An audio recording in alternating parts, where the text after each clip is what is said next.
At sa iba pang balita, 4 ang nasawi matapos bumagsak ang isang pribadong eroplano kanina dyan sa barangay Malatimon, bayan ng Ampatuan sa lalawigan ng Maguindanao del Sur. Itong kinumpirma ni Patrolman Friends Linasa. Siya po ang Assistant Investigator ng Ampatuan PNP. Sa panayam po yan ang inyong lingkod sa Responde sa Radyo Agila. Anya, 80% sila na ang mga biktima ay pawang mga dayuhan. Batay po yan sa kanilang kulay.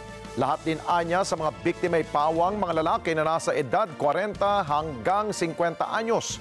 At sa inisyal na ulat, ang mga biktima ay lulan ng Beech King Air 300 fixed-wing multi-engine aeroplano na may tail number N349CA.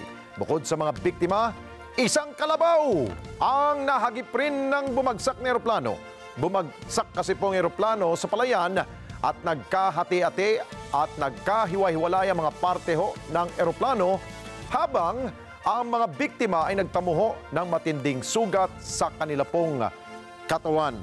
At sa pinakahuling ulat mula sa tagapagsalita ng US Embassy, kanila pong kinumpirma na kinontrata umano ng US military ang naturang eroplano. Maraming salamat sa inyo pong pagsubaybay sa Mata ng Agila Primetime. Para malaman ang matatag, matapang at matapat na mga balita, i-follow lamang at mag-subscribe sa AtNet25 TV.